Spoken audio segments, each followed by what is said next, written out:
Evening, Cape Crusaders! Welcome to episode 66 of an ongoing series where we basically take the camera anywhere we want and we try to find secrets and new discoveries to some of our favorite games. The demand for this episode was just way too high. You showed up in every single comment section to ask for this. So with the help of Neckarun, who you can have a link to down below, we put a little bit of a rush delivery on this one so that you guys can get a little bit sooner. So, with that said, let's get going.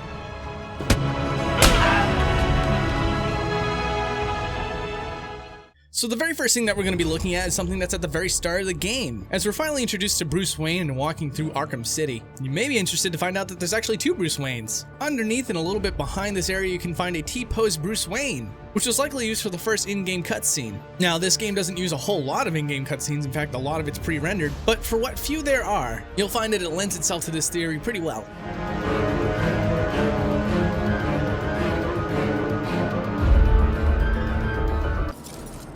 Wakey, wakey, Wayne. Alright, now we're going to dedicate a little bit of time to talk about the Penguin. I'm touched. One little detail to Couple Pie is something that I never noticed, and it's right in front of his face. I think it's pretty obvious that his quote-unquote monocle is actually a broken bottle, but there's actually legible text that's on the bottom of the bottle. And as you can see here, it says no refilling, which is going to be pretty obvious here in a second, because it's a triple distilled vodka. Just remember, kids, alcohol is bad. And just to introduce the obvious, wearing it as an accessory probably isn't a good idea either.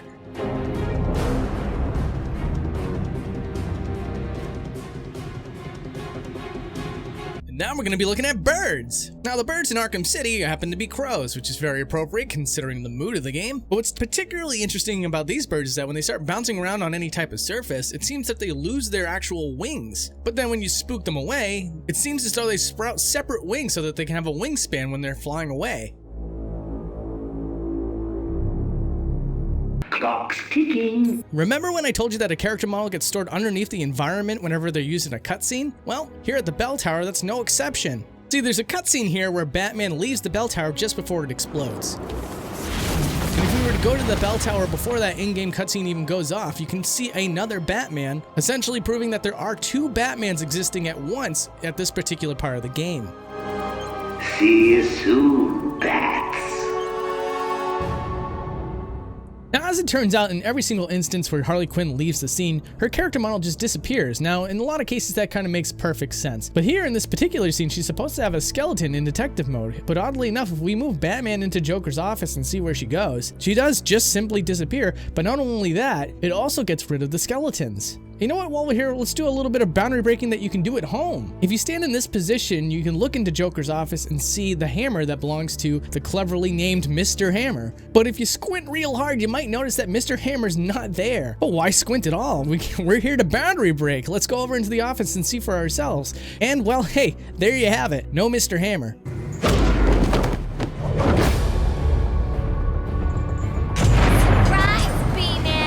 One of the things that always bugged me about this game was that you could never look inside of Selina Kyle's apartment. It never made any sense to me. How come we couldn't look inside there? I guess the game developers just decided it wasn't too important, or they didn't want to make new assets to make our apartment look nice, because if we do take the camera inside of Catwoman's apartment, we can actually see it's pretty dilapidated.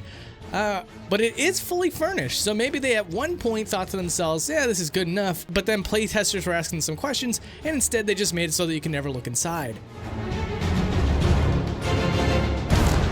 Look, I have to address this because I know I'd be asking the same questions if it was me. I'm a huge fan of Arkham City too. What about the shark that the Penguin owns? And unfortunately, no matter how much I looked underneath the water, I couldn't find the shark. I even looked outside the boundary of the entire area. Nothing. Which leads me to believe that this shark is called out somewhere. Unfortunately, the game developers essentially made him invisible until they need him. But when this amphibious raft ripper tries to take a bite out of crime fighting, we can pause the game and use a completely customized camera to take a much better look at him. And in case you couldn't figure it out, there's a little mini version of the same shark in one of the hallways before you leave this area.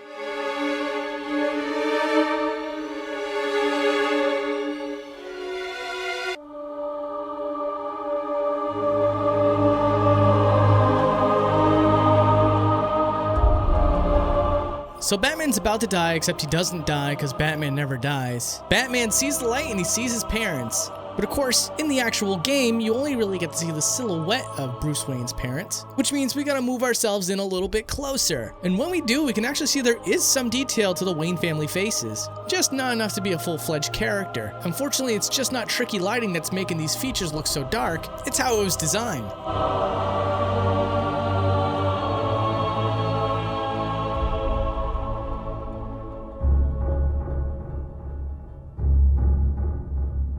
And now we're gonna check out Ra's al Ghul's trials. And hold up, before we go any further, I already know there's gonna be a lot of people saying that I just pronounced that wrong. Just wanna point you to 2 clips real quick. Ra's al Ghul.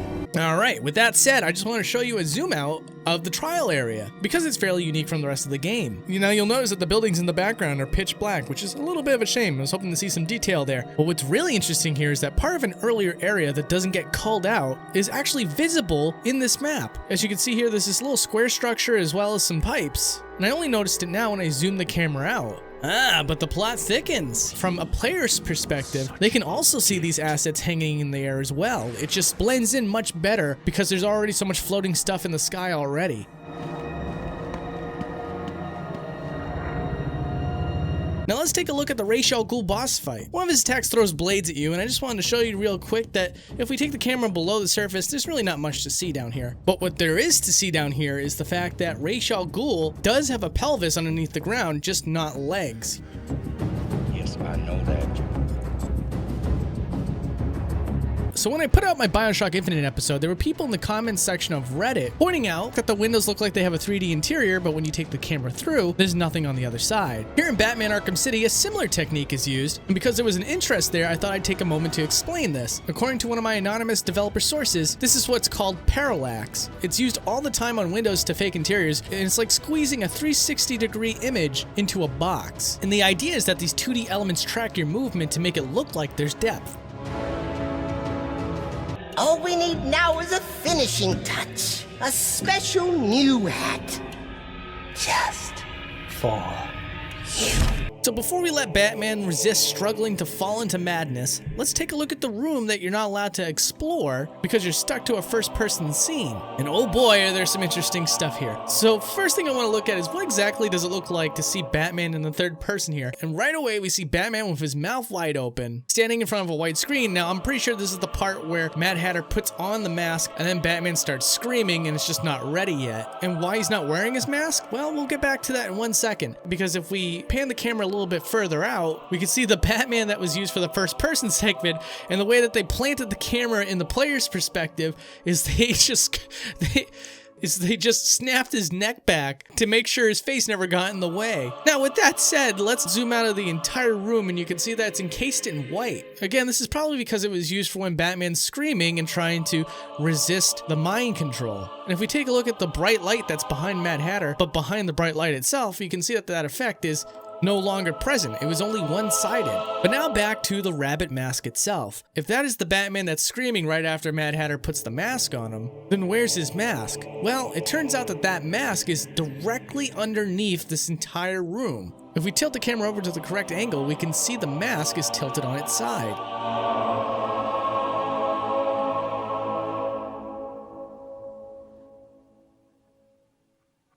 Now, as for the arena itself, as you can see, it's a giant watch that's falling through a rabbit hole. And how does that work exactly? Well, it's actually pretty simple. The environment is all moving in a certain direction, and when a certain chunk reaches the end of its line, it disappears and reappears at the bottom, which is incredibly easy to pick up on when you see it from afar. Stop fighting. This is easily one of my favorite things in the show, which is when a character is projecting something on a screen, and then it turns out that that character is actually acting in front of an invisible camera outside of the boundaries. And here with the Riddler segments, he does exactly that. And that's just awesome in itself. But what we also get out of this is the fact that apparently the hat on Riddler's head isn't completely connected to the character model. Instead, it rests on top of it, and if you take the camera through the hat, you can see the hair on his head.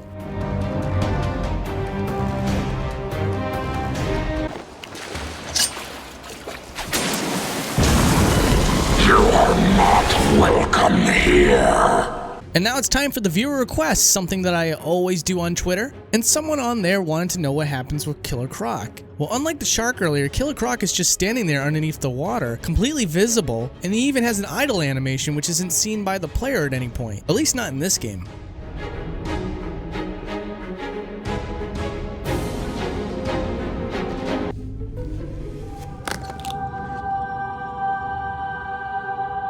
Yeah, alright Rocksteady, you wanted to pull the Pulp Fiction gag? It's not gonna happen this time. Unlike a movie where we pretty much don't have access to any of the behind the scenes stuff unless they give it to us. Here we can look inside that briefcase all we want. And as it turns out, that gold glow isn't shining off of anything. The briefcase is completely empty. Ah, man, that's a shame.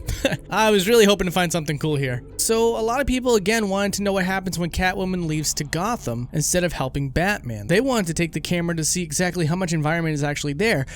And again, to disappoint you completely, viewer, there isn't even a street that you'd be able to find here. Because the second that Catwoman walks up those steps, the camera locks down and makes sure that you don't even get to see those streets. So if there's no streets to be seen, there's no streets to be made. But you know what? I got you covered. There might not be streets here, but there are streets in Gotham. And by that, I mean if we take the camera outside in Arkham City and take the camera all the way over into Gotham, we can find quite a few things. Not only are there streets, but there's actually moving cars as well. And those those moving cars are definitely one of the most cheap looking cars I've ever seen. But then again, I've never really been able to see them from any distance when I played the game, or at least I don't even recall. So it's such a minute detail that they never had to put in the game that, hey, you know what? I appreciate that they did. It's actually a lot of fun to take the camera for these streets, because it just feels like a miniaturette of a functional city. But speaking of Gotham, a city that we're going to end up covering at some point in the future, how about we take a look at an area that we checked out in the past? Off in the distance in Arkham City, you can also see Arkham Asylum. And if we take the camera over here, you can see some of the details